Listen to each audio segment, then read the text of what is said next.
বক্তব্যের জন্য ভারত দায়ী নয়। আন্তর্জাতিকভাবে একথা অসত্য প্রমাণিত করণ আপনার আশ্রয়ে, আপনার দুধ কলা খেয়ে তিনি ওখানে বড় হইতেছেন। ভারতে বসে সে দেশের প্রযুক্তি ব্যবহার করে বারবার উস্কানি দিচ্ছে খুনি হাসিনা, এমন অভিযোগ বাংলাদেশ জামায়াতে ইসলামীর সেক্রেটারি জেনারেল মিয়া গোলাম পরোয়ারের। শনিবার নেত্রকোনা জেলা জামায়াতে ইসলামী আয়োজিত কর্মী সম্মেলনে একথা বলেন তিনি।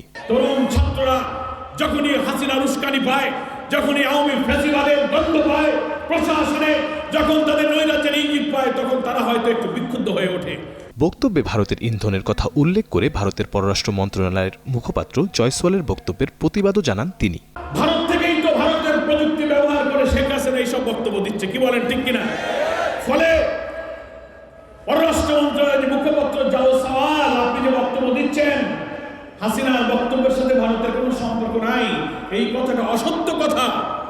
ভারতের শাসক গোষ্ঠী শেখ হাসিনাকে প্রশ্রয় দিয়ে বাংলাদেশে আরেকটি সাম্প্রদায়িক দাঙ্গা বাঁধিয়ে নৈরাজ্য সৃষ্টি করে হাসিনাকে আবার এদেশে আনার ষড়যন্ত্র করছে। ভারতের ক্ষমতাসীন বিজেপিকেও একই ইস্যুতে একহাত নিয়েছেন জামাতের এই নেতা। বিশ্বের এত বড় একটা গণতান্ত্রিক দেশ বলে পরিচিত দেশের পররাষ্ট্র মন্ত্রণালয়ের মুখপাত্রের এই বক্তব্যের সাথে ভারতের রাষ্ট্রীয় নীতির কোনো মিল নেই।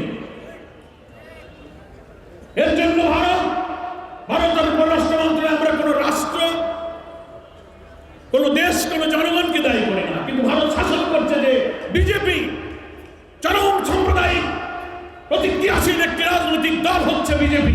৫ আগস্টের সংগ্রামী চেতনা মুছে যায়নি, বলেন গোলাম পরোয়ার। এ সময় হাসিনার উস্কানিতে তরুণ সমাজের ক্ষুব্ধ হবার বিষয়টিও উল্লেখ করেন তিনি। এখনো সেই ৫ই আগস্টের সংগ্রামী চেতনা মুছে যায়নি। তরুণ ছাত্ররা যখনই হাসিনার উস্কানি পায়, যখনই আওয়ামী ফ্যাসিবাদের গন্ধ পায়, প্রশাসনে যখন তাদের নৈরাজ্যের ইঙ্গিত পায়, তখন তারা হয়তো একটু বিক্ষুব্ধ হয়ে ওঠে। দেশবাসীকে চলমান পরিস্থিতি মোকাবেলায় শান্ত থাকার আহ্বান এই নেতার কণ্ঠে। আমরা দেশবাসীকে আহ্বান জানাবো, ৩৫টির মতো জেলা এবং তার বেশি জায়গায় যে সমস্ত ঘটনা ঘটেছে, আমাদেরকে শান্ত থাকতে হবে। নেত্রকোনার মুক্তারপাড়া ঈদগাহ মাঠে আয়োজিত কর্মী সম্মেলনে সভাপতিত্ব করেন জেলা জামায়াতে ইসলামের আমির মাওলানা সাদেক আহমদ হারিস। এতে অন্যদের মধ্যে বক্তব্য রাখেন জামাতের প্রচার সেক্রেটারি অ্যাডভোকেট মতিউর রহমান আকন্দ, সাংগঠনিক সেক্রেটারি সামিউল হক ফারুকি, কেন্দ্রীয় কর্মপরিষদ সদস্য মঞ্জুরুল ইসলাম ভুইয়া ও জামাতের সাবেক জেলা আমির মাওলানা এনামুল হক। মির্জা সানোয়ার হোসেন, কালের কণ্ঠ।